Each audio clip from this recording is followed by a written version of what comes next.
Hola, muy buenas tardes, noches a toda la gente que nos sintoniza aquí por Nuevo Norte. Estamos en una transmisión más de Razón Popular, ya 29 emisiones de Razón Popular y en esta ocasión vamos a hablar sobre las elecciones presidenciales en Colombia, un suceso de mayor importancia por diferentes razones, ¿no? Por un lado, por ser el tercer o cuarto país más grande de América Latina, por la derrota lamentablemente de la izquierda y de las lecciones que podemos sacar para México, ¿no? Entonces, este proceso electoral es necesario de analizarlo porque de aquí podemos sacar varias conclusiones, ¿no? Para nuestro país. Entonces, buenas noches, Gabriela, ¿cómo estás? Buenas noches, compañeros. Después de una pues larga ausencia, porque ya teníamos varias semanas, por no decir meses, que no transmitíamos, pues regresamos, como decían compañeros, con este tema de Colombia, un tema que pues a muchos desde el fin de semana nos tiene pues enojados, bueno, particularmente a mí enojados, decepcionados, pero creo que sí podemos sacar lecciones importantes. Desde mi punto de vista, sí es una advertencia para los ya pocos países que en la región en donde gobierna la izquierda, particularmente los dos más poblados de América Latina, Brasil y México, ¿no? El tercero más poblado precisamente era Colombia, y creo que a partir de ahí vamos a estar discutiendo eso, ¿no? Pues porque desde mi punto de vista es una derrota, claro que sí, para la izquierda colombiana, pero también para la izquierda en el continente y una lección para nuestros gobiernos. Darío, ¿cómo estás?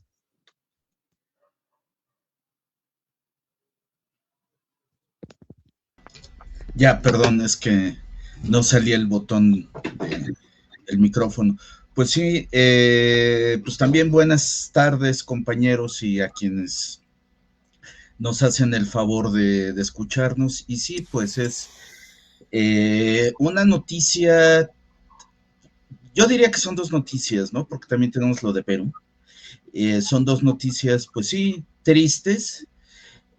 Tristes porque desde mi punto de vista estas derrotas se van a consumar en los hechos, porque creo yo también, bueno, no creo, tengo la hipótesis de que ante los resultados cerrados, y de eso tenemos una fuerte experiencia aquí en México de hace 20 años, ante los resultados cerrados, la derecha hace fraude electoral.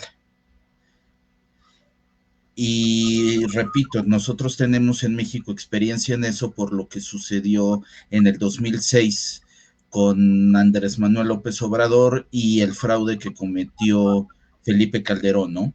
Entonces, me parece que como ya vivimos eso, yo podría prácticamente asegurar que lo que sucedió tanto en Perú como en Colombia, pues es un fraude en donde los pocos votos de diferencia que hay siempre se van a contar a favor de la derecha, ¿no? Claro que ahora ya también vivimos en otro contexto, pero eso después lo podemos añadir. Entonces, si quieren, con eso abro la conversación, compañeros, de que más allá de a quién se declare ganador, que lo más probable es que sea Fujimori de la Espriela, pues el resultado siempre estará cuestionado. No sé ustedes qué piensen. Sí, bueno, para empezar, sí es una cuestión muy importante, precisamente que mencionas también lo de Perú, porque también se engloba, ¿no? Dentro de un avance de la extrema derecha en el continente, que también en ese sentido se tiene que leer esto que pasó en Colombia, porque pues están proliferando este tipo de personajes, nada más le cambias el apellido, pero realmente es el mismo perfil, ¿no? Entre comillas, outsider, financiados por Estados Unidos, eh, y también hay que decirlo, potenciados y siendo las alternativas de las oligarquías locales, ¿no? Porque llega un punto donde también es tanto el afán de echarle la culpa a Trump que se le quita la culpa a las propias oligarquías locales, que son las que están en primera instancia en contra de los gobiernos progresistas, ¿no? Y en Colombia es el caso, ¿no? Que es que el régimen de Petro, primera instancia, duró 4 años nada más, entonces no se terminó de consolidar como un régimen político que pudiera afianzar una política gubernamental y que pudiera, digamos, ahora sí que tener un equilibrio, ¿no? En el Estado, un equilibrio de las fuerzas políticas, algo parecido a lo que logró el presidente López Obrador, ¿no? Un consenso, no logró ese consenso Gustavo Petro por diferentes razones. Una de estas es el propio corto periodo de 4 años y ya te vas. Otra es pues que ganó dividido, ¿no? No como López Obrador, que cuando ganó el 2018 ganó con una mayoría muy amplia y pues también pues el constante golpeteo por los medios de comunicación colombianos, ¿no? Los hegemónicos, ¿no? Eh, Eso y pues lógicamente también los errores propios que pudo haber tenido la izquierda colombiana con respecto a deficiencias, ¿no? De los gobiernos progresistas, que a veces ya ni siquiera es necesario tanto particularizar, sino siempre se repite, ¿no? La cuestión esta de reciclar personajes de la vieja clase política, etcétera, etcétera, a veces no dar, ahora sí que no dar mucha oportunidad a que las bases vayan incidiendo, ¿no? Al menos en decisiones políticas generales, ¿no? Que de política económica, política social o, por supuesto, participativa, etcétera. Entonces, sí, un tanto ese escenario le dejó a Cepeda una elección presidencial difícil, ¿no? Porque finalmente no logró hacerse con una distancia grande con respecto a Espriella, ¿no? Porque realmente si algo podemos ir viendo es que necesitas desde que empieza el proceso electoral ya llevarles un trecho de 10 puntos para que en ese momento no te vayan a dar un revés, ya sea por fraude electoral, ya sea por otro tipo de cosas. Entonces, desde que empezó el proceso estuvo muy apretado, ¿no? Entonces, ahí desde antes ya se venía viendo qué podía pasar con respecto al resultado final. De hecho, desde la primera vuelta, pues ya había perdido Cepeda, ¿no? Entonces, esta segunda vuelta, esos 40 días posteriores, fue la esperanza que se tenía, ¿no? Que la gente del centro político pudiera votar más por Cepeda, pero finalmente pues vimos que no fue mucha distancia, pero pues con eso tuvo, ¿no? Aquí tengo las cifras, Springer alcanzó 12.951.856 votos, que equivale a 49.65%. Iván Cepeda, pues logró 12.703.886 votos, que equivale a 48.70%. Y la diferencia solamente fue de 247.970 votos, o sea que no alcanzó ni un punto porcentual de diferencia para que le haya ganado Espriella a Iván Cepeda. Entonces, pues ella está dando las condiciones, ¿no? Fue muy cerrado y pues lo vimos, no se alcanzó. Incluso había gente que decía que eh, pues que un poco más de campaña y podían llegar a ganarle a Espriella, ¿no? Por parte de Cepeda, pero bueno, pues ahí están las cosas. No sé qué opinen, Gabriela, sobre lo que pasó en Colombia. Pues fíjense, yo aquí voy a dos cosas, ¿no? O sea, ahora que planteaba el compañero Darío lo de Perú, bueno, también, ¿no? O sea, nosotros conocemos, porque también lamentablemente muchas veces fuimos derrotados. El 2006 particularmente a mí me sigue todavía doliendo, ¿no? En términos de ese fraude y en un momento donde yo todavía ni siquiera podía votar, pero digamos que sabemos lo que sucede, ¿no? Cuando hacen fraude, las consecuencias que eso trae a largo plazo, ¿no? Son 20 años y aún hay cosas de las que no nos podemos deshacer, ¿no? Entonces, en ese sentido, creo que México conoce muy bien lo que es un fraude electoral, ¿no? De esas magnitud. Pero yo quisiera ahora que estaba viendo lo de Perú y Colombia, hacer una comparación.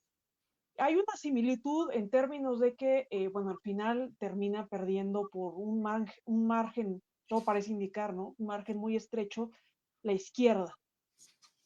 En Perú me parece más evidente un fraude más a la usanza, vamos a decir, de lo que fue el 2006 aquí en México, en ese caso allá con el voto extranjero, ¿no? El voto extranjero, que lo traen en unas valijas y no sé cuántos días, unas valijas diplomáticas, y entonces no sé cuántos días se pierden el camino, y me parece más a la usanza de México, y sobre todo porque Roberto Sánchez, el candidato de izquierda, finalmente después de cierto porcentaje, cae en la votación, ¿no? Casualmente cuando se incorporan esos votos del extranjero. Pero y aquí voy a aventar, digamos, esa polémica, yo en Colombia veo, si es que se fraguó un fraude, lo veo de otro tipo, ¿no? O sea, de otro tipo en el sentido de que a mí, y es lo que creo que hasta me duele más que un fraude, vamos a decir, porque considero que 12 millones de colombianos, un poco más, poco menos, sí votaron por un candidato de extrema derecha. O sea, sí están, no sé si convencidos, pero por muchas razones terminaron votando por un candidato tan patético, tan mamarracho como es Abelardo de la Espriella, ¿no? Y cuando lo miro en retrospectiva, yo tengo una amiga de Colombia y hace algunos meses me parece que la izquierda colombiana estaba muy confiada en el triunfo de Iván Cepeda, ¿no? O sea, yo lo veía con esa compañera y yo que me informo en estos canales de la prensa alternativa de Colombia, ¿no? Muy comprometidos, incluso simpatizantes del gobierno de Petro. Cuando yo sintonizo, bueno, lo de la primera vuelta, yo y bueno, los compañeros colombianos con mayor razón, estábamos esperando un triunfo de Iván Cepeda en la primera vuelta. O sea, en la primera vuelta nosotros decíamos, se esperaba, o sea, era tantas, hasta las encuestas, ¿no? También hay que analizar el papel de las encuestas en ese caso, pero nosotros esperábamos un triunfo de Iván Cepeda en la primera vuelta, ¿no? Recordar que en Colombia se triunfa en primera vuelta si se obtiene más del 50% de la votación efectiva, ¿no? Ese día de la votación, ¿no? Entonces, se veía en ese momento se veía tan, tan amplia la distancia entre Del Espriella, más bien de Iván Cepeda y Del Espriella, que si vamos a ganar, o si no, el margen con el que va a ganar Iván Cepeda va a ser amplísimo. Eso decían las encuestas y eso creía la izquierda colombiana y yo creía que también ese iba a ser el panorama. Y entonces, ¿qué es lo que resulta? Que en la primera vuelta resulta que termina ganando Del Espriella o Del Espriella por un margen, pues no holgado, pero sí un margen importante, ¿no? E incluso la candidata del uribismo, la lamentada Paloma, no, se me olvida el apellido, pero no recibe mucho porcentaje de la votación. Y entonces ahí empieza la primera preocupación y decepción, ¿no? Porque entre la primera y la segunda vuelta tienes, no sé, 3 semanas de campaña para remontar otra vez a Belardo de la Espriella. Entonces, ahí hay una especie de, ya de análisis de lo que se hizo y no se hizo en la campaña de Iván Cepeda, ¿no? Y entonces creo que en ese análisis de lo que se hizo y no se hizo, habría que abundar, ¿no? Porque también a toro pasado, ¿no? Muchos especialistas hasta aquí en México dicen, no, pues es que le faltó esto, lo otro. Bueno, pero eso lo sabemos ya con los datos que nos da ya el haber conocido el resultado final. Con el periódico, ¿No? con el periódico debajo del brazo, ¿no? Sí, o sea, ya después que vimos, ahora sí ya todo el mundo sabía que iba a ser y en qué se había equivocado Iván Cepeda. No, pues evidentemente no, o sea, creo que sí hubo un exceso de confianza porque se subestimó la capacidad de un candidato, yo lo digo, tan patético, tan horroroso, tan abominable como Abelardo de la Espriella, de convencer a pesar de ese discurso que habla de odio, de aplastar a la otra mitad de Colombia, de regresar al paramilitarismo, habla, o sea, a pesar de eso, en la capacidad que tuvo para interpelar a una parte importante de la población colombiana, ¿no? Y creo que eso es lo que hay que analizar, porque si hablamos, eh, digamos que comparto en términos generales el discurso de, por ejemplo, del injerencismo norteamericano, pero digamos que el injerencismo norteamericano no es algo nuevo, ha estado presente. En los años 70 dio golpes de Estado, destituyó presidentes democráticamente electos. Entonces, digamos que creo que el análisis también debería de centrarse en qué se confió la izquierda, cuáles fueron los problemas que tuvo Iván Cepeda para conectar, y lo difícil que es, la verdad, para la izquierda competir bajo las reglas de la democracia liberal, ¿no? Pues es eso, porque me molesta profundamente. Tienes que convencer al centro. Bueno, ¿quién es el centro? Para mí el centro no es más que gente despolitizada que no sabe, como dijeran ahí en el norte, ni la O por lo redondo, ¿no? O sea, para mí ese es el centro. La gente que no sabe ni en qué posición ocupa en la escala económica, ni las profundas desigualdades que hay en un país, etcétera. Entonces, me molesta a veces, pero son bajo las condiciones que tenemos que operar en las democracias liberales, lamentablemente. Darío, no sé tú cómo lo ves esto. Híjoles, pues es que respecto a lo que dices de todos los millones que votaron por la derecha, pues también nosotros ya, digo, por eso es tan enriquecedora la experiencia de México desde mi punto de vista. Digo, o sea, sé que son 20 años de diferencia, sé que la cuestión de cómo se manejan redes sociales es muy diferente. Digo, en ese entonces ya existía el internet, obviamente. Digo, sí, 20 años es mucho, pero tampoco era la edad de piedra. La inmediatez de la información sí era diferente. Sin embargo, yo creo que las pulsiones humanas también eran las mismas. Recordemos que en esa elección se manejó mucho el miedo a lo desconocido, el miedo, y había poca regulación. Recuerden las campañas de López Obrador, un peligro para México, todos esos rumores que empezaban a pulular. Sí, todavía no existía WhatsApp, pero sí existían mini redes sociales, mini chats. Digo, no sé si a ustedes, compañeros que son más jóvenes que yo, se acuerdan del Messenger de Windows, MSN Messenger, que era el WhatsApp de esa época. Claro, no lo tenías en un teléfono, lo tenías en tu computadora, pero sí, también se esparcían por ahí muchas noticias falsas que era difícil desmentirlas, además del boca a boca. Había un rumor en esa época que decían que López Obrador iba a quitarte, bueno, no te iba a quitar tu casa, iba a hacer que 10 obreros vivieran en la tuya si no tenías un cuarto ocupado. En serio, o sea, eso se decía y la gente lo repetía en serio. Entonces, pues como dicen los papás cuando nos regañan y te cachan, que dicen cuando tú vas yo ya voy de vuelta, yo creo que en el caso de México también se podría aplicar a los colombianos, cuando tú vas yo ya voy de vuelta. Digo, yo creo que entre muchas otras cosas, por eso es que en México ya es más difícil que entren este tipo de campañas porque ya las vivimos. En ese sentido, ¿cómo les puedo decir? Nosotros, con la que yo observo en la televisión abierta, por ejemplo, ¿por qué no tienen el mismo poder Televisa y TV Azteca, Radio Fórmula, etcétera, que Caracol en Colombia, el Mercurio en Chile, el Clarín en Argentina, Globo en Brasil?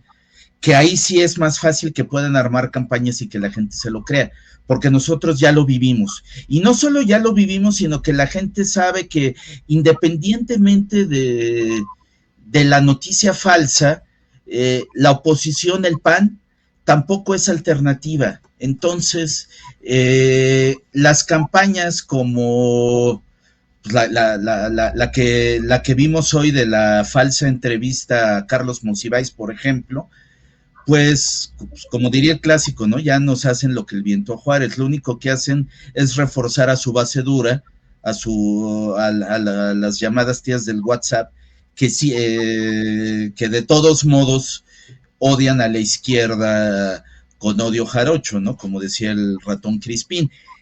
En ese mismo sentido, la sociedad mexicana, al estar vacunada, ya le cree menos, si no es que ya prácticamente no le cree a lo que diga Salinas Pliego, y por eso Salinas Pliego, que es igual de patético que Milei, que de la Espriella, que Bolsonaro, pues hasta el momento no tiene posibilidades, porque nada más salen a la calle y la gente, y gente de dinero que pudo pagar el boleto, le dice que es la perrita de Trump.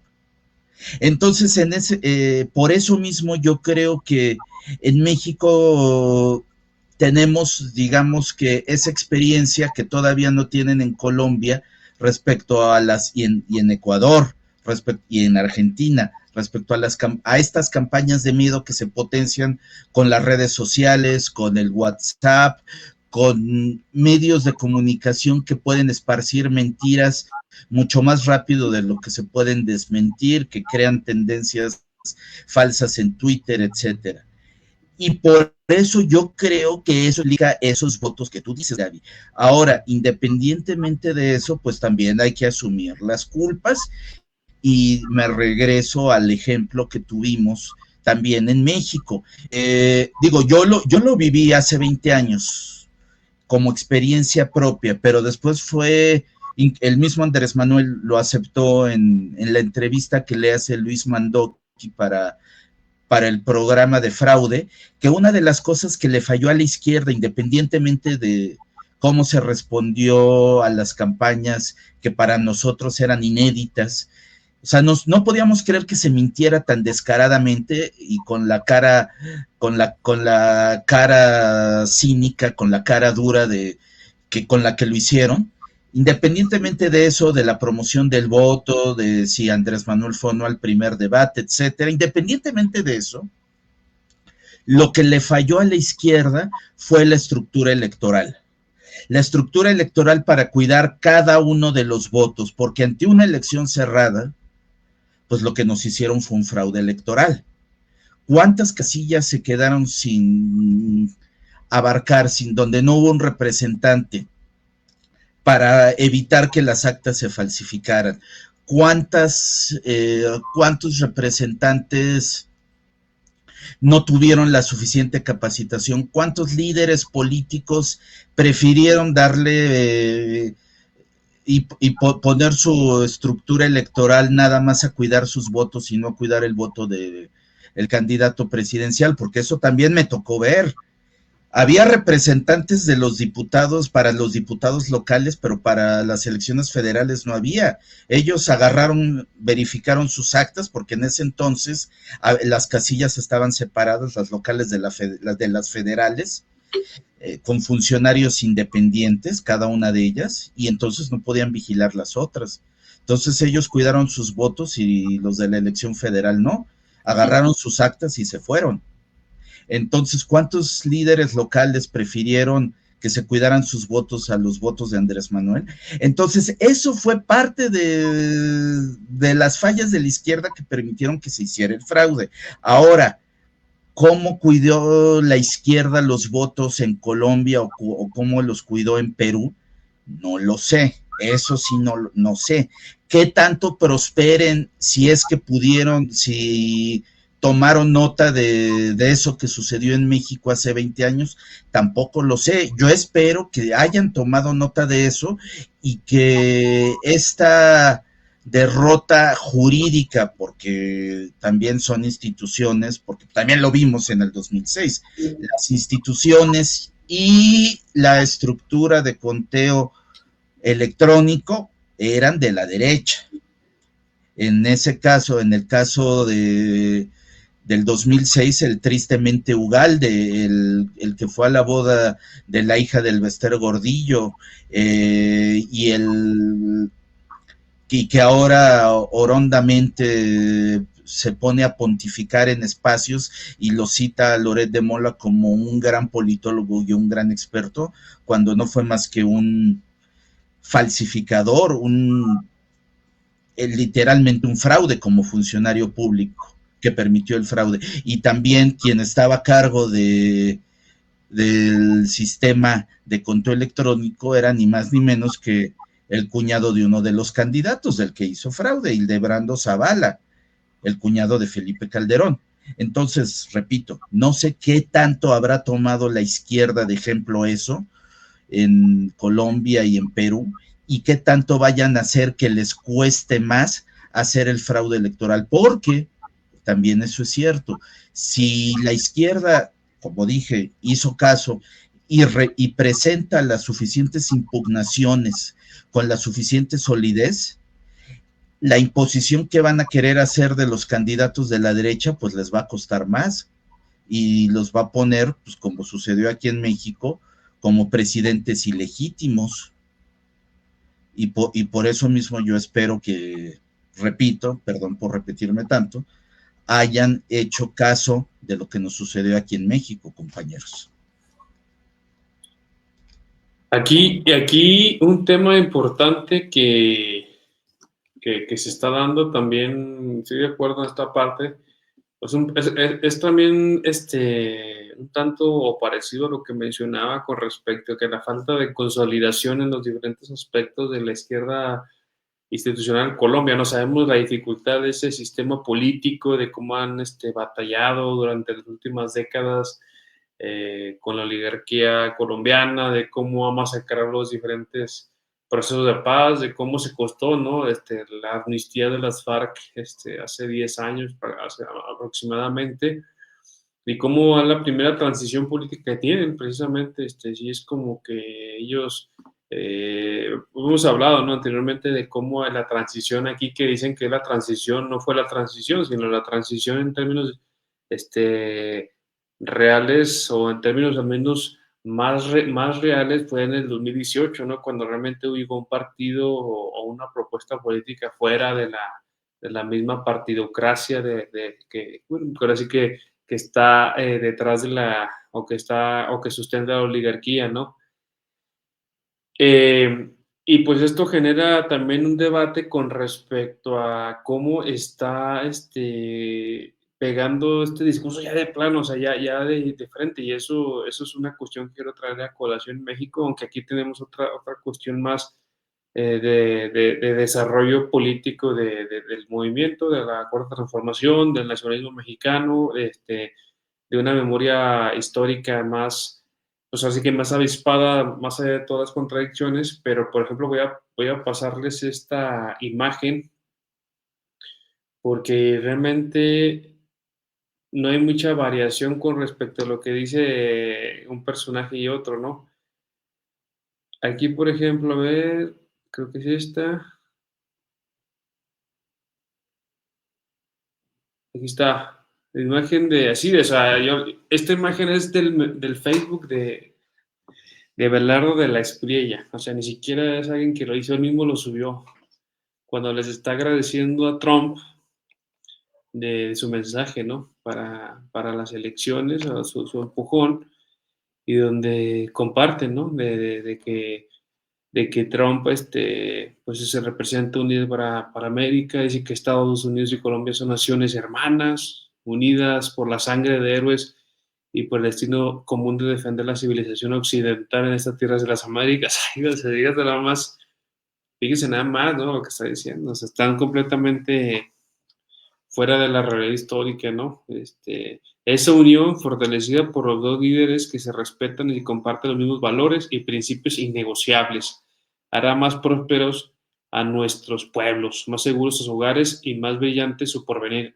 Eso de la seguridad es un tema importante, porque es algo que está apelando mucho la derecha, ultraderecha en América Latina, ¿no? La seguridad frente al discurso del, sí, pues según ellos, contra el narco, ¿no? Pues no hay más narcos que ellos, que han sido promovidos, sobre todo en Colombia, ¿no?, que han sufrido mucho el tema del paramilitarismo y de los carteles desde el siglo pasado, ¿no?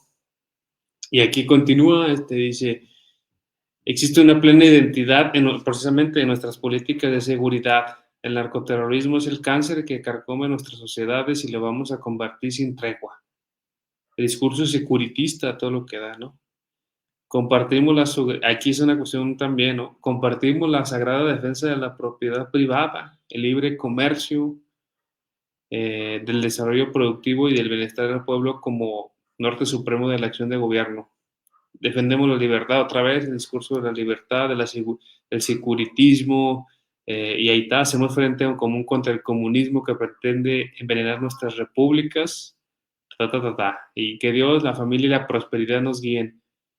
En esta era del tigre, al otro es el león y este es el tigre, ¿no? Se cambian nombres.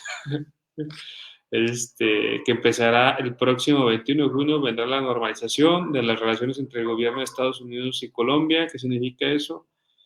Etcétera, etcétera. Que Dios bendiga a Colombia y a los Estados Unidos, firme por la patria. Entonces, eso ya es un guión, ¿no? Que nada más le cambian los actores, le cambias los nombres, pero ya se repite en todos los países, ¿no? Discurso securitista, la defensa a ultranza de la propiedad privada, la crítica a al supuesto comunismo, que el comunismo en términos reales ya prácticamente más de 3 décadas que desapareció con la caída del muro de Berlín y la Unión Soviética, y pues el apelar, ¿no? a la hermandad con Estados Unidos, ¿no? Cuando sabemos que la historia de América Latina es la historia del Plan Cóndor, es la historia del imperialismo, ¿no? En nuestro continente. Entonces, la pregunta, y con eso, para ir hacia las conclusiones, ¿por qué creen ustedes que este discurso está pegando en todos los países de América Latina? Porque está dándose, si aquí el intento hay, o sea, por intento no queda, sino porque hay otra lógica que entendemos a partir de la movilización popular y de politización de la gente que no pega, pero de que está el guión, ahí está, y lo podemos ver prácticamente. ¿Por qué ese guión que ya se sabe está pegando en Colombia, pega en Argentina, en Chile, en Brasil? Van a creer que pegue, y pues digamos que también en Venezuela no se diga también, y pues aquí también lo tratan, lo intentan, más allá de que la gente se resiste, ¿no? ¿Qué opinan al respecto?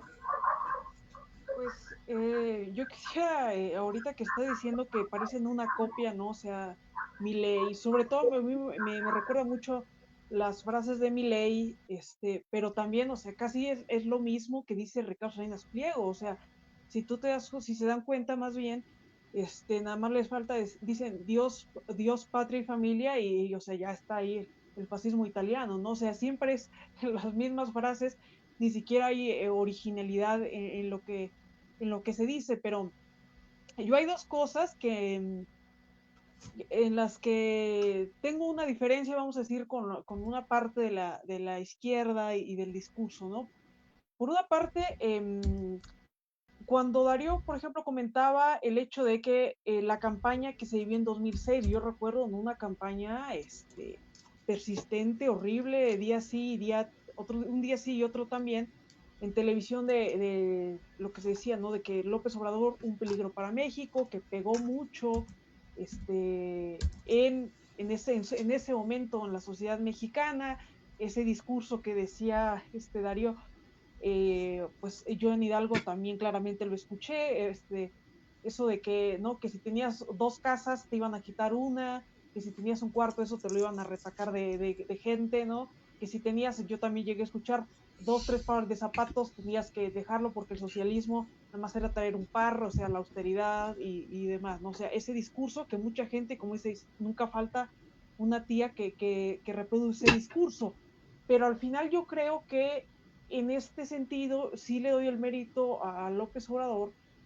en el hecho de que una vez, porque costó trabajo no llegar al gobierno en 2018, una vez tomado el poder del Estado, esto que ya venía siendo como jefe de gobierno de las mañaneras ayudó muchísimo, ¿no? O sea, terminó desmontando muchas de los medios de comunicación tradicionales, o sea, tú lo ves con Televisa y Televisión Azteca, o sea, ahora cada que habla Salinas Pliego, la gente no hace más que pitorrearse de ellos en redes, o sea, en redes, se lamenta cada que escribe discursos, se lo encuentran, como dice Darío, y aunque es gente pues, que tiene determinado poder adquisitivo para asistir al partido en un estadio, pues ahí empiezan a insultarlo, lo mismo sucede con Televisa, o sea, tú ves cómo incluso han querido poner a gente supuestamente más progresista en las mesas de análisis, ahora ya no son tan de derecha como eran anteriormente, incluso hay un momento que se repliega, ¿no?, hacia el discurso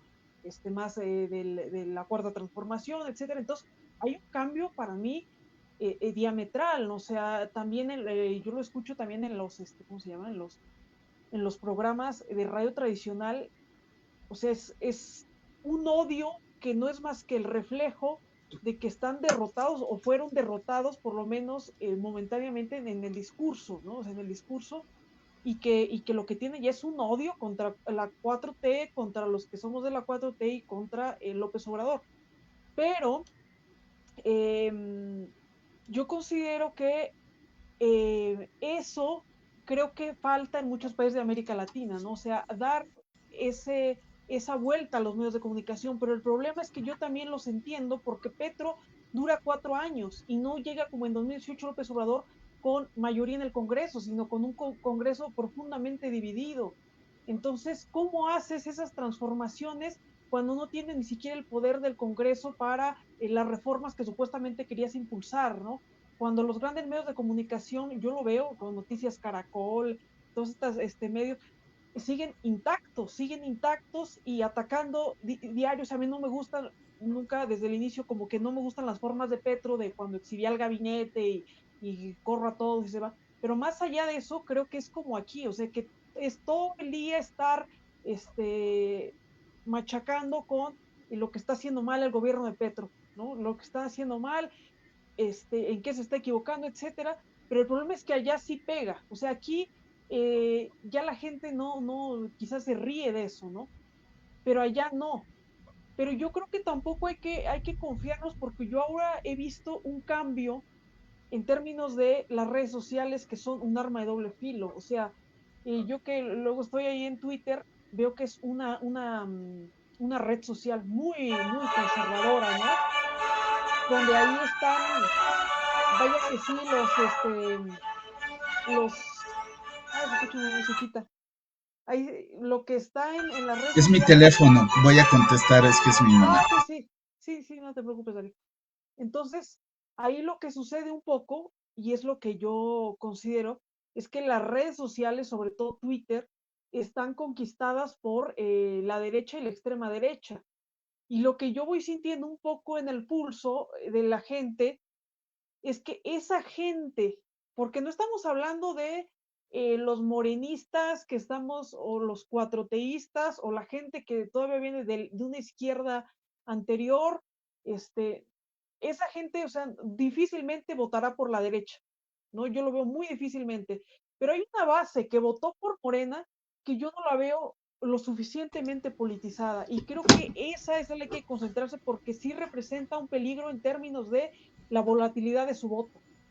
¿Por qué? Porque yo veo gente, o sea, ahí ya no que tengo la tía panista, pero sí las vecinas panistas, que yo veo que aún con ese desmantelamiento que hubo de los grandes medios de comunicación, o de esa derrota discursiva que tuvieron los grandes medios de comunicación, se siguen informando por Twitter, que en YouTube ven determinadas páginas que después el mentado algoritmo hace que vean solamente productos de derecha y de derecha y programas de derecha. Veo a gente que se está comiendo en México el discurso de, no, es que aquí hay un narcogobierno, aquí hay, o la payasada esta que acaban de sacar, ¿no? De la entrevista a Monsiváis. O sea, todo ese tipo de cosas que a nosotros nos causan risa, y que dicen muchos, ¿no? Es de risa loca, porque digo, Dios mío, o sea, ¿a qué grado de cuestiones absurdas tienen que recurrir la derecha para querer desprestigiar un movimiento, un líder social, etcétera? O sea, ya están delirando, ¿no? Pero a pesar de que uno lo ve como delirio, ¿no? Ahí están las vecinas que dicen, no, es que ya viste, ¿no? Y yo sí lo voy sintiendo en el pulso de esas vecinas en el día a día, que a pesar de eso, o sea, siguen con una cosa muy volátil, e incluso pueden recibir una pensión como esta de los adultos mayores, que ya es una conquista social, un derecho ganado, pero a pesar de eso, o sea, no lo toman como con esa conciencia, y siguen otra vez apelando al discurso. No es que en las redes dicen que el narcogobierno, y en las redes dicen que, y yo creo que eso es parte de también no confiarse, ¿no? Porque hay una parte de la población que no está tan politizada como la base, vamos a decir, más dura de la 4T. Y creo que ahí está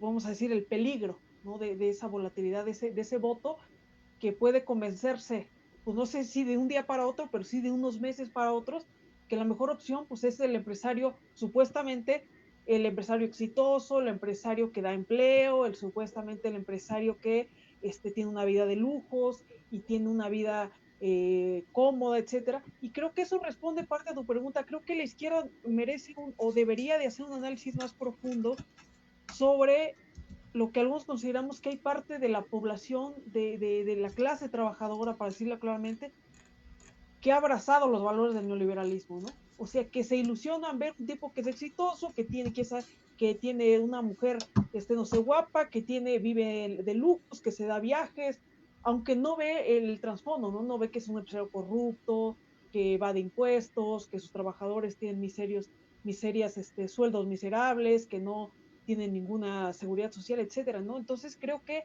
la izquierda también debe de reflexionar de eso, ¿no? Sobre qué efectos ha tenido el neoliberalismo sobre, digamos, las conductas humanas, aún de la clase trabajadora, que es la primera afectada con el neoliberalismo. Darío, si quieres. Gracias, Gaby. Pues mira, ya también tocaste algunos temas en los que estoy muy, muy, muy de acuerdo. O sea, ya hablamos de por qué México sí y en Colombia no, de lo que respecto a la experiencia, lo que se llama la revolución de las conciencias y qué tan fácil la gente se cree o no las mentiras. Ahora, respecto ya a la acción del gobierno, pues sí, también influyen muchas cosas que, perdón por sonar chauvinista, pero que se dan en México y que no las hicieron en Colombia, ni en Perú, ni en Chile, ni en Argentina, que pues literalmente es la mañanera. O sea, como dicen las abuelitas, ves el temblor y no te hincas, ves que tienes a los medios de comunicación un día sí y otro también al unísono, señalando un discurso mentiroso, creando uno de ellos una mentira y los demás haciendo eco, y te pones a contestarles en Twitter, que era lo que hacía Petro, en lugar de plantar tú la agenda.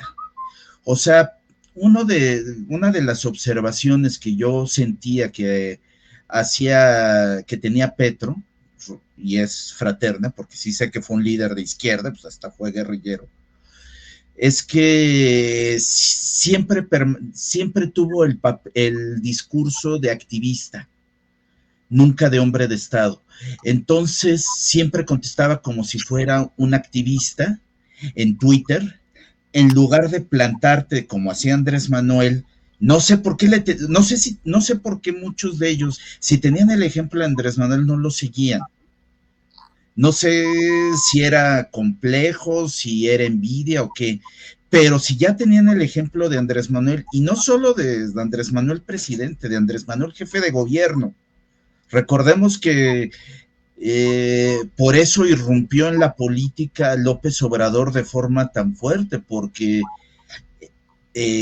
a partir del año 2000, teniendo toda la expectativa del cambio con el triunfo de Vicente Fox, la gente se empezó a interesar en la política y en los políticos y en lo que decían, porque cuando triunfa Vicente Fox se rompe el paradigma de que el PRI gobernaba y la gente lo único que tenía que hacer era callar y obedecer.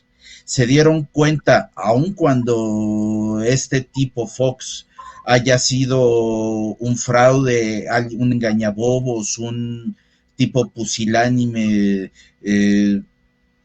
que hacía caso, a pesar de que la gente lo puso ahí con su voto, que hacía caso solo a quien tenía dinero, etcétera, etcétera, la gente se dio cuenta que su voto sí podía cambiar las cosas. Entonces empezó a poner atención en los políticos, y a partir de ahí la irrupción de Andrés Manuel, no como el dirigente político que había tomado pozos petroleros en Tabasco o el presidente del PRD que había logrado ser la primera minoría en la Cámara de Diputados en el 97. No, sino ya Andrés Manuel, el jefe de gobierno, irrumpió al plantar cara todas las mañanas a quien quisiera preguntar lo que fuera. Y sí, pues había a veces controversia, a veces pues lo que diga mi dedito, no contesto, bla, bla, bla, que venía desde entonces, pero ahí estaba todas las mañanas. Y la gente hacía la comparación mientras estaba el frívolo de Fox yendo a España a tomarse fotos con el ahora denostado Juan Carlos, el rey Juan Carlos, el corrupto Juan Carlos, con sus botas de charol, Fox. Andrés Manuel todas las mañanas llegando en su suru blanco, respondiendo las preguntas, etcétera. Entonces ese ejemplo ya existía y después lo vuelve a hacer cuando fue presidente, cuando fue electo presidente. Ya hablando de él como funcionario público. No, la trayectoria política de Andrés Manuel también merece un comentario aparte, pero en este caso, hablando de Andrés Manuel primero como jefe de gobierno y después como presidente, su actuar frente a las mentiras que sabían que se iban a decir todos los días, pues fue ejemplar en el sentido más literal de la palabra. Debió haber sido ejemplo para el resto de los gobernantes de izquierda de América Latina que enfrentaron realidades similares y no es que calcadas. ¿Cuáles eran estas realidades? Todos los medios de comunicación, las grandes cadenas controladas por intereses particulares y cuyo fin no era vender la verdad, vender la objetividad, sino vender a sus propios intereses. Ante esa realidad común en América Latina y en gran parte del mundo, Andrés Manuel plantaba cara todos los días y estos presidentes, pudiéndolo hacer, teniendo el ejemplo y viendo que funcionaba, no lo hicieron. Y en el caso de Colombia, Petro no lo hizo cuando lo debió haber hecho, porque si era atacado, si tenía al Congreso en contra, debió evidenciar todos los días cada una de esas de las mentiras que le decían en Radio Caracol, en RCN, los ecos de las declaraciones de los diputados, y plantear él mismo la agenda, decir, se va a hablar, pero de lo que yo diga, no de lo que digan ustedes. Yo voy a decir cuál va a ser el tema de hoy, no me voy a estar defendiendo independientemente de las aclaraciones de sus mentiras. Creo yo que ese es uno de los ejemplos y el error que cometió, uno de los errores que cometió Petro, que cometió, bueno, Boric era, no solo es que no hubiera hecho mal las cosas, sino que pensó que iba a gobernar con la inercia y no lo hizo. La tibieza también fue su mayor pecado desde mi punto de vista, pero en el caso de Petro, yo creo que eso fue, en el caso de Pedro Castillo, pues también lo sacaron a la mala, ¿no? Eso también es un caso aparte. Pero ante sociedades polarizadas o en donde los medios y los intereses hegemónicos pretenden polarizar, pues el dirigente de izquierda tiene que estar todos los días poniendo la agenda cuando ya tiene ese poder moral que significa ser el jefe del Estado. Y bueno, pues ahí la dejo en cuanto a eso, Gaby. Sí, Francisco, Sí. a ver.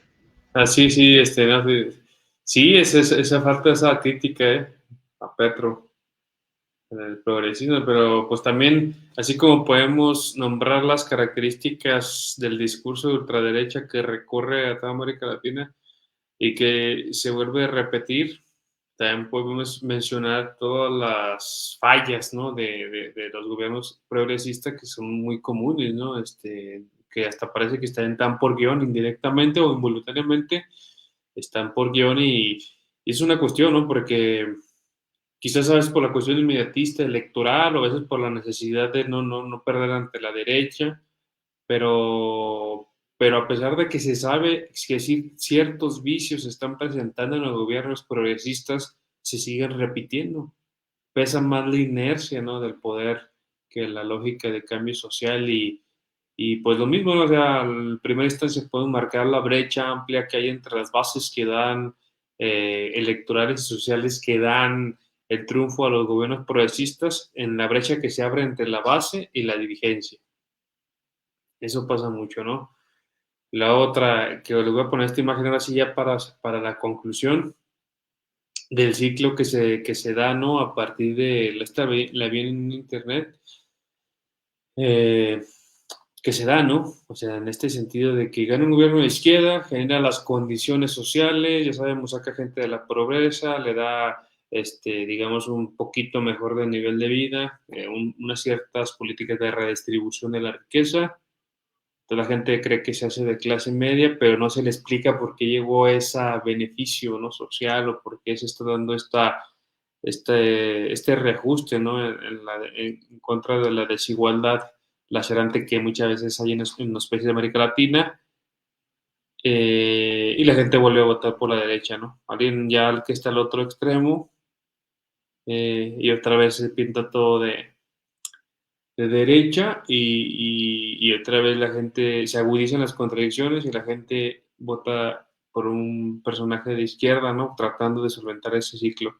Parece que estamos entrampados un poco en este ciclo, ¿no? Porque yo podría decir, o no sé si estén de acuerdo, de que, no veo tan negro el panorama en el sentido de que esos gobiernos tampoco son tan estables, realmente van a ser, pues se va a estar viendo con Milei, ¿no? Con Argentina, y de hecho en Brasil ya se vio con Bolsonaro, por más que estuvo, no pudo sostenerse, tuvo que llegar otra vez Lula, y parece que estamos en ese ciclo, pero lo que pero es gracias precisamente a la población que se mantiene firme, es decir, la población politizada y consciente de los países donde otra vez vuelve a votar por la izquierda, ¿no? Se vuelve a repetir ese ciclo. Pero por qué se está dando, cuál es su opinión de por qué se repite, por qué no se da, no se para ese ciclo? Porque finalmente yo lo considero más por parte de que cuando llega una clase política de izquierda, no toma en cuenta los errores pasados y vuelve a repetir el ciclo. eh, no sé, que bajo el criterio, y eso hay, ¿no? Eso se les puedo mencionar, de que bajo el criterio de que la gente, saben que la gente pues va a votar otra vez por ellos, pero realmente a veces también las masas se cansan, ¿no? De estar en este ciclo interminable. En México, afortunadamente, ahorita estamos ahora sí que estamos del lado correcto de la historia, como se dice, en el sentido de que no, la izquierda está gobernando, pero también la gente, las masas, también necesitan resultados y necesitan que haya organización social, ¿no? Entonces, no se rompe el ciclo, no sé qué opinan al respecto. ¿Por qué se está dando este círculo vicioso de que parece que no estamos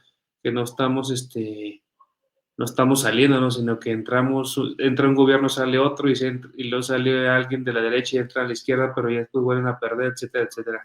¿Qué opinan al respecto, Gaby? Ya para cerrar. Pues sí, yo veo tres, y creo que ese es un debate fundamental para la izquierda del continente, y yo creo que hay tres cosas que para mí son esenciales, o sea, bueno, este ciclo, pero lo presenta como si el ciclo, bueno, sí lo manifiesta un poco, pero digamos que los resultados de un gobierno de derecha o la llegada de un gobierno de derecha al poder no es inocua, o sea, no es que no pase nada.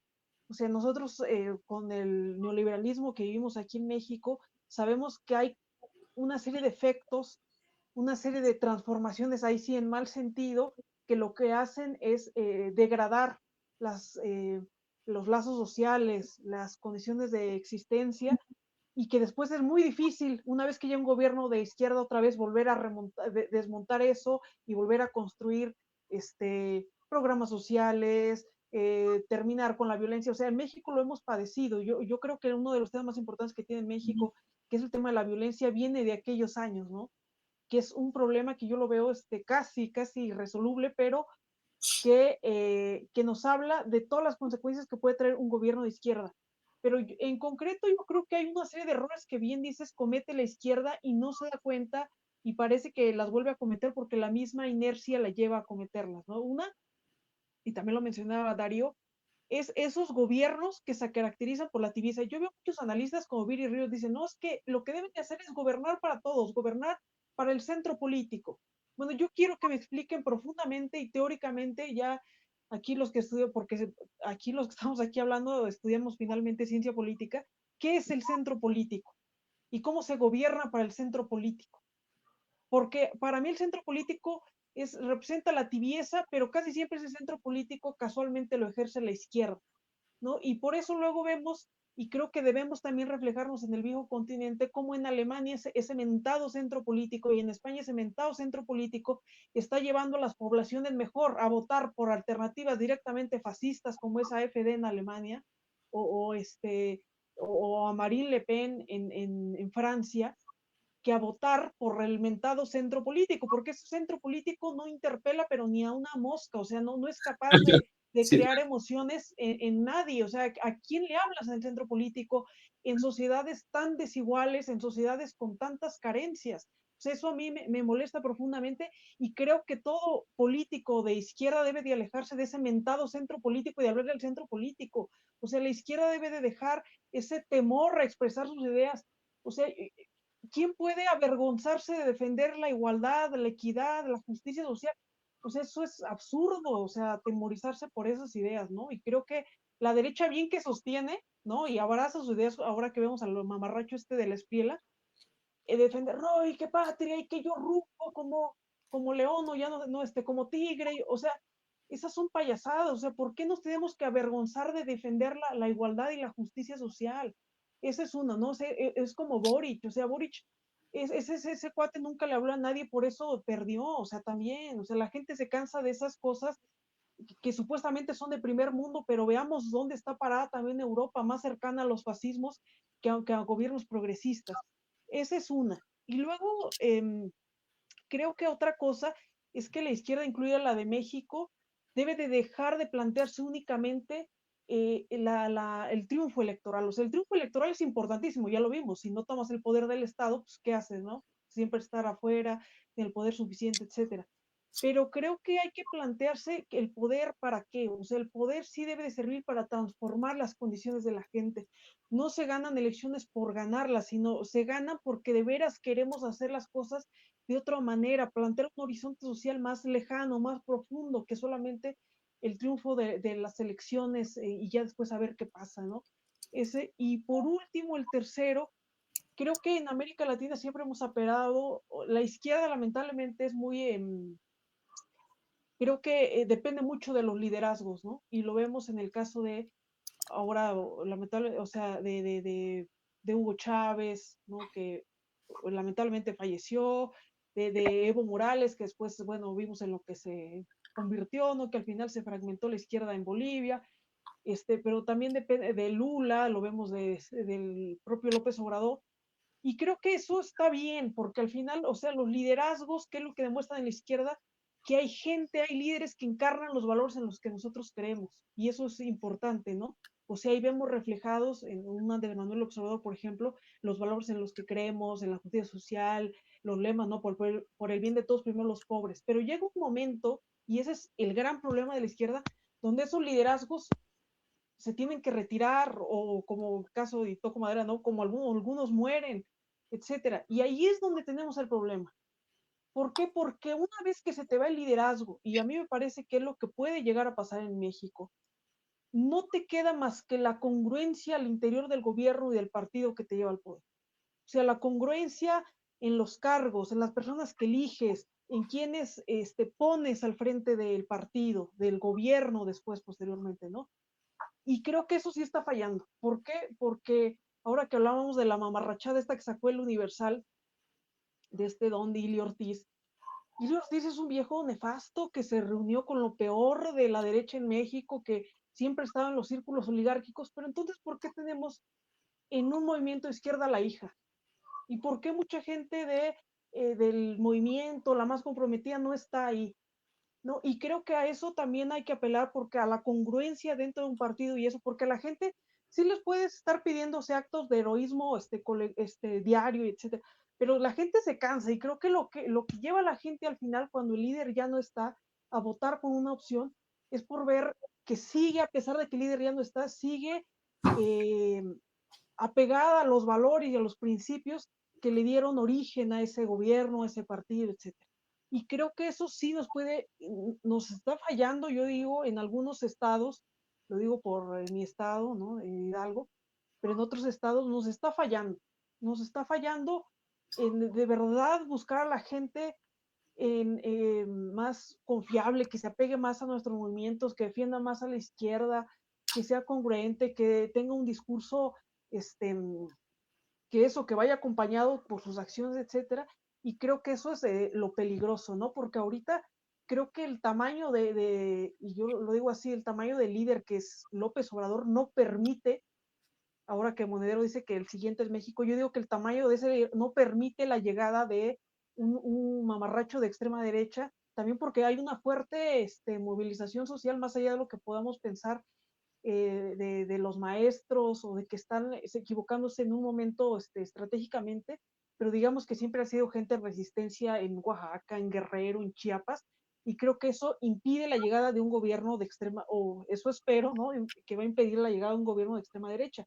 Pero creo que también debemos de cuidar mucho la gente que tenemos al frente de las cosas, de los cargos, ¿no? Desde los niveles más básicos hasta los niveles más altos, o sea, desde lo local, lo estatal hasta lo federal, ¿no? Y creo que eso nunca hay que descuidarlo, compañeros. Darío.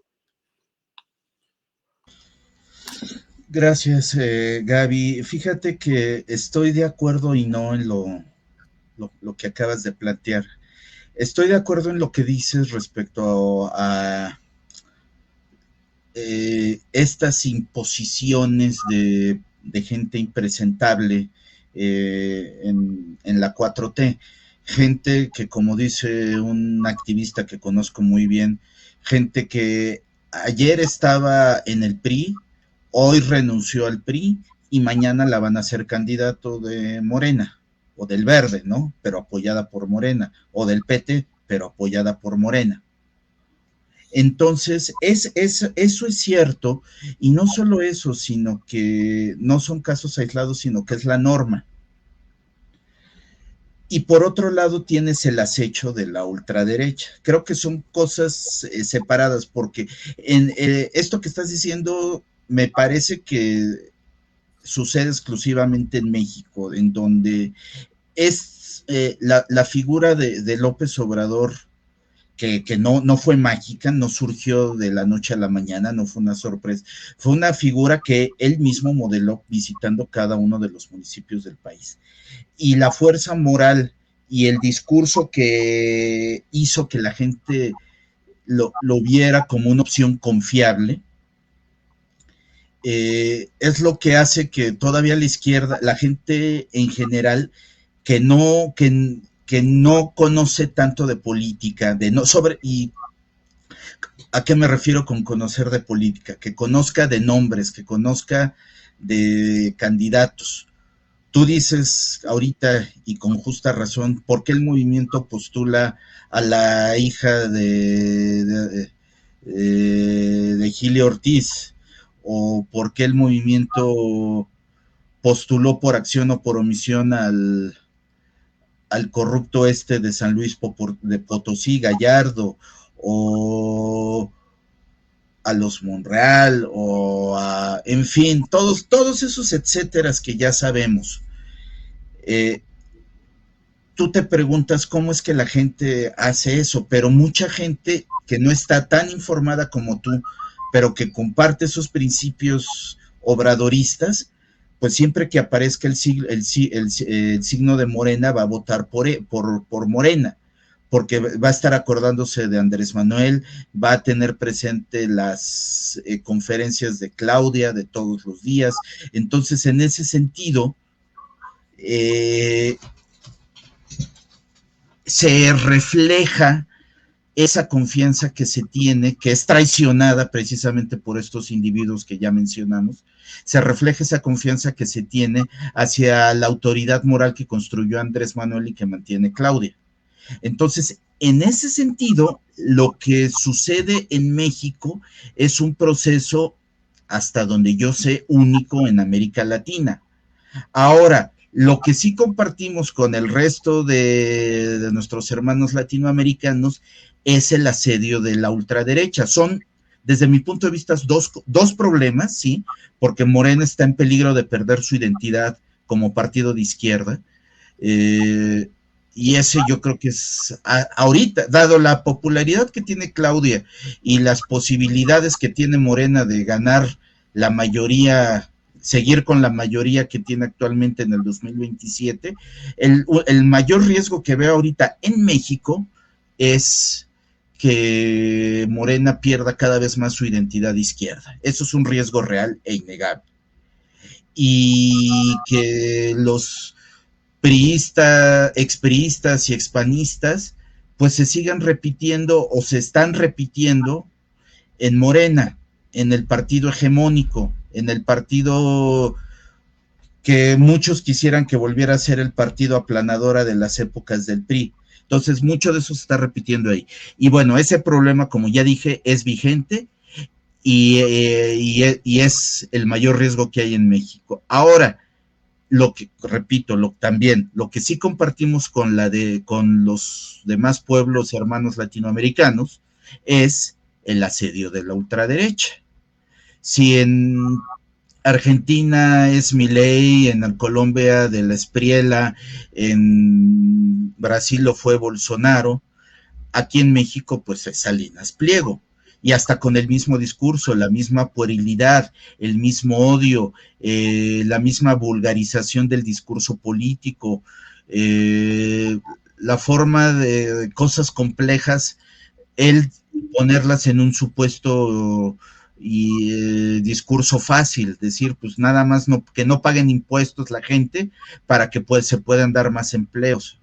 Esa es la base de su proyecto político, si es que se le puede llamar así, y todo lo demás es odio hacia la izquierda. Entonces yo creo que son dos realidades diferentes, una desde mi punto de vista exclusiva de México, que el mismo éxito de la 4T es su talón de Aquiles, porque ya todos se quieren subir al barco, ya les salió carne al hueso, y el otro es el asedio internacional, en este caso encabezado por Estados Unidos, un Estados Unidos donde, por cierto, también eso es otro tema de análisis, pues no sabemos qué vaya a pasar con Trump de aquí a noviembre, porque ha dejado tantos cadáveres en el closet que los demócratas y muchos republicanos se la van a cobrar caro. Entonces, en ese sentido, todos estos que pusieron su resto por Trump, Milei, el de Colombia, la misma Keiko Fujimori, Díaz Ayuso y todos esos etcéteras, pues se van a quedar sin su patrón. Y los demócratas no creo que se la perdonen. Van a querer volver al progresismo buenondita, en donde muchas cosas no se dicen, pero independientemente de eso, le van a querer cobrar a Trump todas las que les hizo, tanto en el discurso, pero también en los hechos. O sea, vemos a Obama tomándose fotos con George Bush, con Clinton, etcétera, pero no los veo tomándose fotos con el expresidente Trump, el expresidente que seguramente cuando pierda abrumadoramente la mayoría, a menos que haga un fraude electoral o haga un golpe de Estado, esa mayoría la va a perder en las dos cámaras y al día siguiente lo van a enjuiciar y al día siguiente lo van a meter a la cárcel. Entonces, toda esa gente en América Latina va a quedar colgada de la brocha. Y como los demócratas van a querer eliminar al trumpismo, pues le van a quitar sus apoyos directos a todos estos trumpistas que abiertamente ponen a Trump como su líder, como su inspiración, y que se van a quedar colgados, como dije antes, de la brocha, porque Trump yo creo que va a caer. Entonces, en ese sentido, esta intervención descarada de trumpistas, no de derecha, o sea, los Estados Unidos siempre han querido tener gente de derecha, disfrazada, pero todos estos trumpistas abiertos, yo creo que no van a saber qué hacer a partir de noviembre o antes, si sucede algo trascendente, cuando se salga líder que al día siguiente va a estar en la cárcel, compañeros. Bueno, voy a leer unos comentarios los compas que nos estuvieron viendo pues para si quieren decir algo, a ustedes también al respecto, ¿no? Bueno, pues aquí vamos a empezar. Bueno, Coacualza, el compañero Nahum Lara, se habla, ¿no? Ahí estuvo mencionando que fue una campaña mediática para la juventud que se creyó en el discurso del Tigre sin revisar, menciona el miedo de la guerrilla, el discurso contra Cepeda, que nos faltó mencionarlo, que fue también ese tema de la guerrilla, la cuestión de las FARC, del ELN, todo ese tema de la violencia armada ha tenido mucho impacto en la política colombiana y pues ese miedo lo canalizó de Espriella contra Cepeda, ¿no?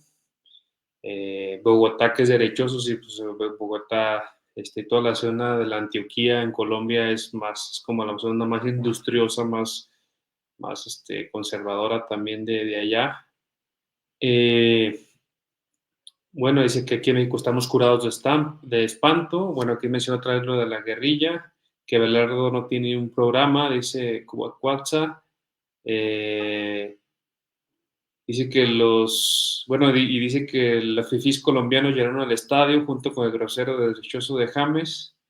Y ya aquí dice que se va, que porque espera que falle el derechoso de James, solo por la grosería que le hizo Antenella. Dice Cuacuacha, Pedro Navarro, saludos de Tecama, que está en México, saludos, México, Pedro Navarro, Víctor igual, saludos, nos dice, y menciona que hay una hegemonía institucional globalizada que responde a intereses corporativos, más no a las comunidades.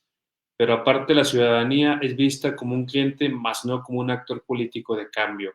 Son efectos del neoliberalismo, la globalización y la lamentada nueva gerencia pública. Víctor menciona que Boric es un fiasco y que se debe ciudadanizar y popularizar los partidos, que hay que desenmascarar a esos corruptos para que no se pierda de la identidad de izquierda, ¿no? De Morena. Aquí mi compa y amigo Eduardo desde Oaxaca dice saludos, esa política de chapulines lo estamos viviendo en todos lados. Y bueno, el último comentario de Víctor, que en USA es más fácil comparar a los delegados. Entonces, ¿algún comentario que quieran decir de los múltiples comentarios que se dijeron durante el programa? Pues yo retomar una cosa que Darío tiene razón cuando dice hay que separar, o sea, la ultraderecha, o sea, la acción, el asedio de la ultraderecha y, digamos, lo que hace la izquierda, ¿no? Y hay que distinguir también señalar las particularidades de la izquierda mexicana respecto de otras izquierdas en América Latina, ¿no? Creo que es muy pertinente esa distinción.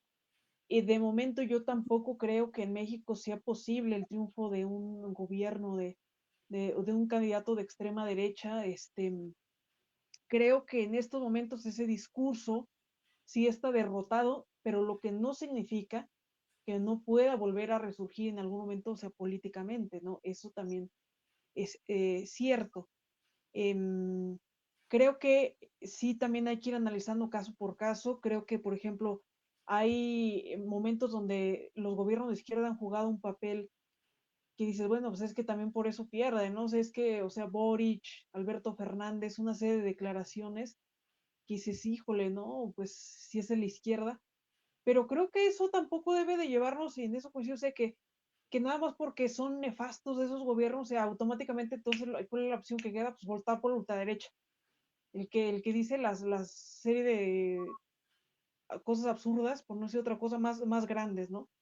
Creo que eso también, y creo que también una lección que nos deja, a mí Iván Cepeda, o sea, porque también digo, bueno, ya que se puede esperar de los análisis a veces de Televisa, pero dice, es que Iván Cepeda era un candidato parco, ¿no? Que no emocionaba, etcétera.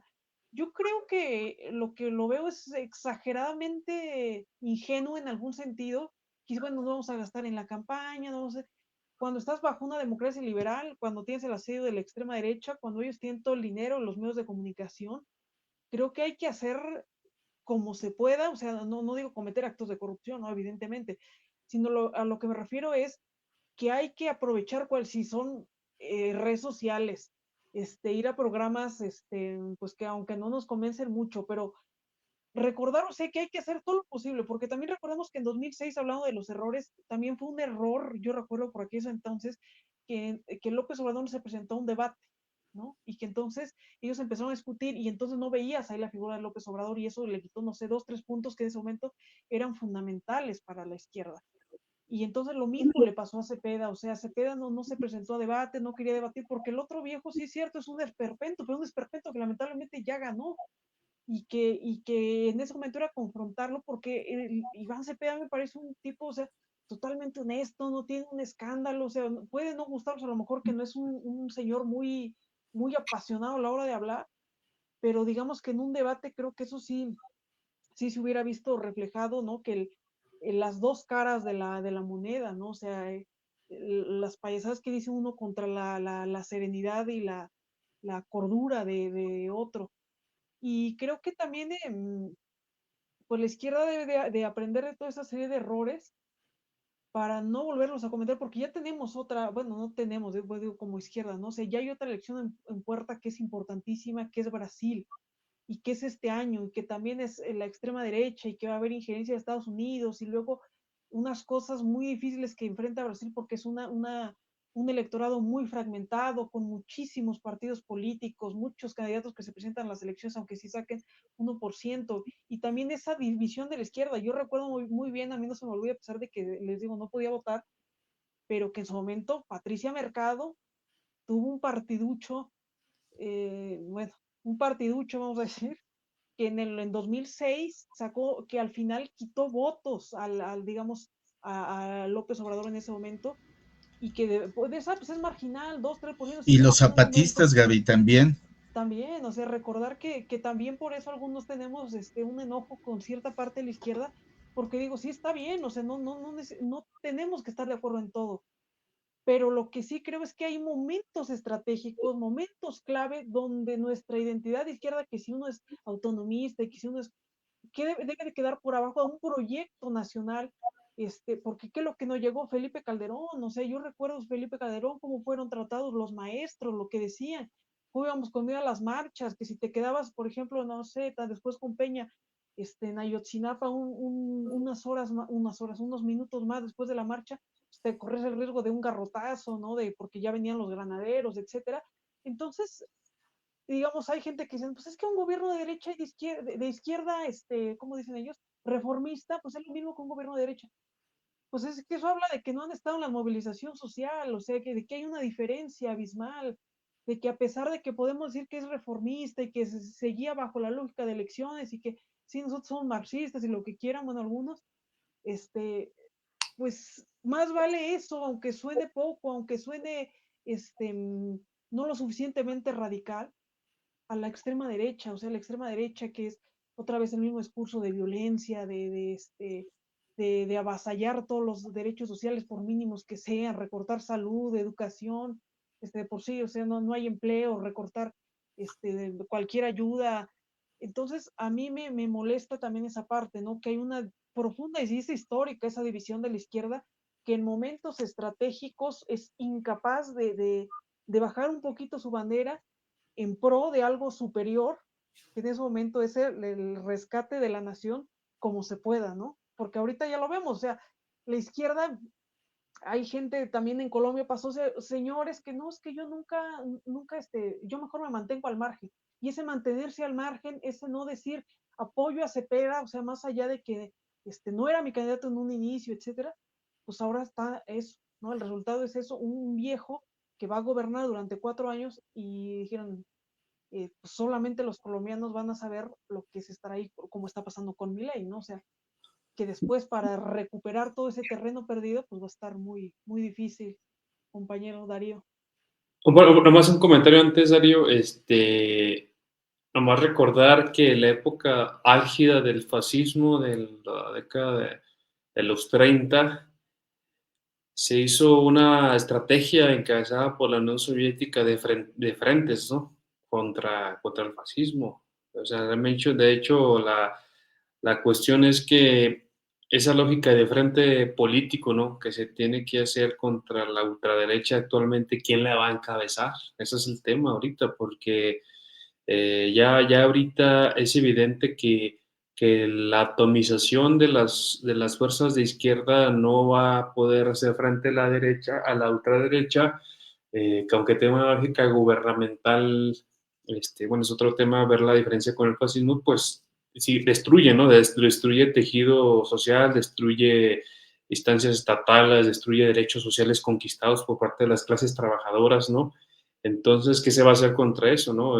Yo, por ejemplo, en este caso diría que hay una responsabilidad mutua de las diferentes fuerzas de izquierda, ¿no? Porque ese tipo de convocatoria se debe hacer en conjunto, a quien, digamos, finalmente no puedes estar convenciendo a todo el mundo, pero finalmente ese es el intento que debe hacerse, ¿no? Porque si la ultraderecha se está organizando en torno a Trump para estar interviniendo en América Latina, qué se está haciendo contra ese discurso trompiano, ¿no? Porque está orquestado, estamos viendo que el guión se repite en todos los países, casi igual de América Latina, pero qué se está haciendo a la inversa, ¿no? En este caso, pues yo concuerdo con lo que comentara Víctor aquí, de que pues México quizás su labor histórica en este momento es empezar a hacer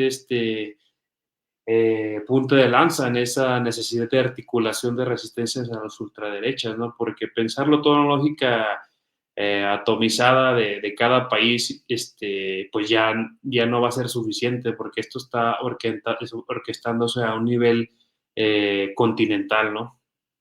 Entonces eso se tiene que hacer, ¿no? Cosas concretas, cosas eh, realistas, pero que sí se necesita de las izquierdas, pero para gestionar ese tipo de frentismo no se va a hacer de que yo digo esto y si quieres me sigues, ¿no? Pues es donde tiene que generarse consenso, ¿no? Pues ahí estamos en estas cuestiones ahorita de que si no se genera ese consenso entre las izquierdas, sobre todo, pues digamos, encabezadas por las que están con mayor fuerza política, que son los gobiernos progresistas todavía, Brasil y México, muy difícil va a hacerse un frente de la ultraderecha y pues vamos a caer otra vez en la épica de la derrota, ¿no? Que para eso la izquierda pues, somos buenos, ¿no? Somos buenos para contar las derrotas, ¿no? Entonces eso es lo que señala muy bien Enzo Traverso en Melancolía de la Izquierda. Pero bueno, Darío, te doy la palabra y con eso cerramos ahora sí. Bueno, también rescato lo que dice Víctor Manuel Enciso, que también nos faltó Bukele señalar cuando hablamos de esos etcéteras. Y el caso de Bukele es interesante porque representa esa falsa dicotomía que va a presentar la derecha como discurso, como a falta de un programa político coherente, va a decir o represión, autoritarismo o crimen organizado. Y dice, pues sí, perderemos libertades, habrá represión, pero yo acabé con las pandillas, eso es lo que dice Bukele, ¿no? Y voy a generar seguridad. Y entonces, pues regresamos a la máxima de Hobbes, ¿no? Que tienes que hacer ese leviatán autoritario para asegurar tu vida, ¿no? Entonces, pues ya la justicia social, la educación, el Estado de Derecho, o sea, nos vamos más atrás dejen ustedes de las, ¿cómo se llama?, reformas sociales, de las constituciones de izquierda, nos vamos todavía más atrás, retrocedemos y echamos por la borda las libertades liberales básicas. Bueno, eso respecto a lo de Bukele y lo que yo creo que va a ser la falsa dicotomía que van a plantear todos estos discursos de derecha frente a la gente. Yo para concluir nada más diría que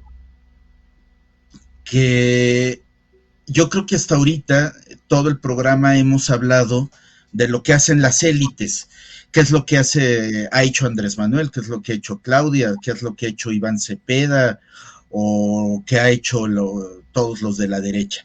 Ahora yo creo que lo que sigue, independientemente de ver qué fue lo que hizo bien o mal Petro, Iván Cepeda, etcétera, es preguntarnos cómo se organizaron, y esto yo creo que sí es general, cómo se organizaron las bases políticas, cómo se formó políticamente a la gente, cómo se crearon comités de base, se crearon organizaciones sociales en donde la gente constantemente estuviera discutiendo los problemas políticos locales inmediatos, al mismo tiempo que discutiera la historia, porque yo creo que si no tienes una base social organizada, formada y activa, de nada te va a servir hacer bien las cosas arriba, de nada te va a servir hacer frente a la ultraderecha si no tienes a alguien que defienda esos logros, que más allá de lo que haga bien o mal en cuanto a comunicación política, los liderazgos de la izquierda, como lo hizo bien Andrés Manuel y como lo está haciendo ahora Claudia, de que ya hablamos, y que no hicieron ni Petro ni otros dirigentes, independientemente de eso, si la gente de abajo, la que votó por ti, por una cuestión instintiva, digámoslo así, no reafirma esa convicción a partir de la organización política, de la formación, de la proyección de películas, de dar charlas amenas y agradables, pero que al mismo tiempo lo organicen.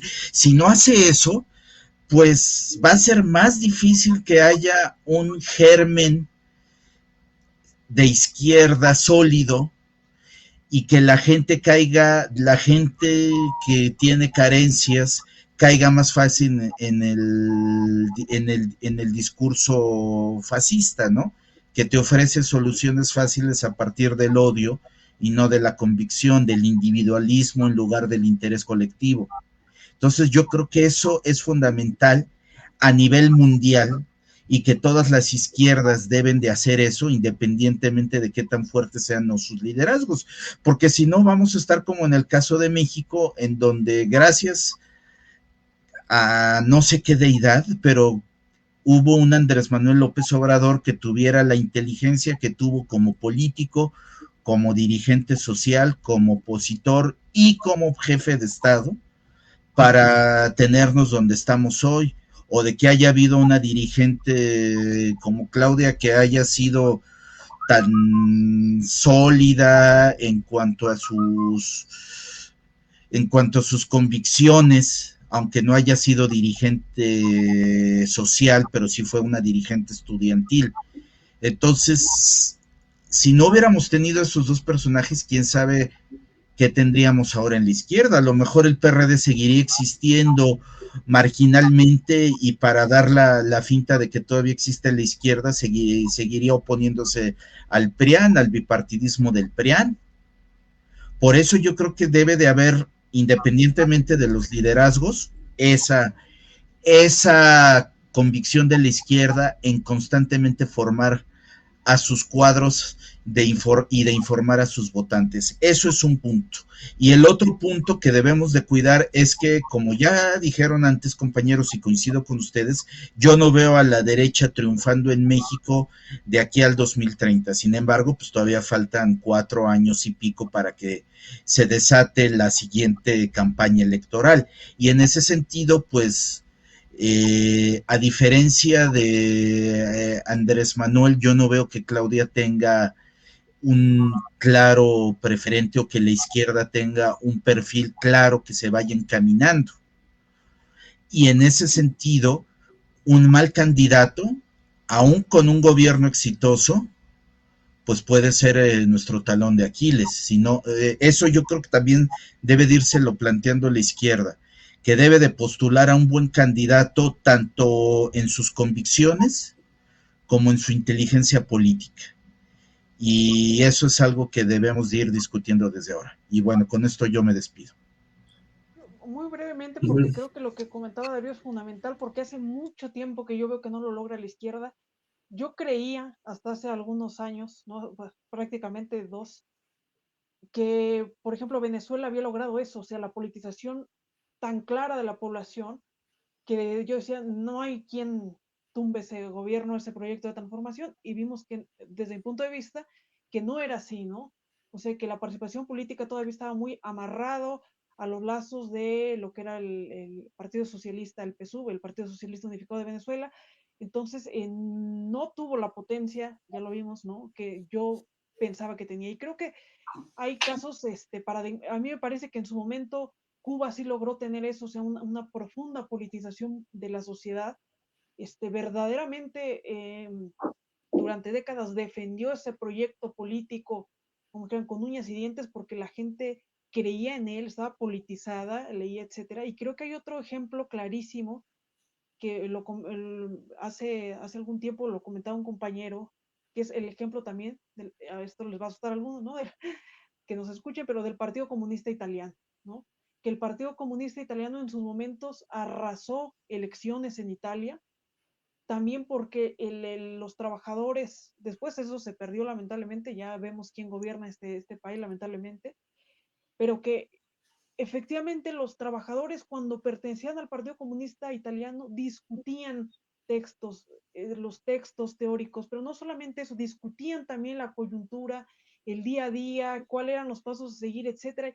Y creo que eso es lo que no ha logrado casi ningún proyecto político emancipador, ¿no? O sea, que la gente desde hasta abajo, la gente que verdaderamente transforma la historia, esté politizada, bien politizada, ¿no? O sea, bien politizada me refiero también a bien instruida en términos teóricos, en términos políticos, sobre la historia de nuestro país, pero también sobre hacia dónde debe de avanzar el progresismo. Y creo que eso hace mucho que ningún gobierno progresista lo ha podido lograr. Y creo que esa es la clave, pero el problema es el cómo, ¿no? Pero es la clave para un proceso de transformación largo y duradero, que pese a los embates de la extrema derecha, del trumpismo, si se va, si viene, de los gobiernos norteamericanos, resista, ¿no?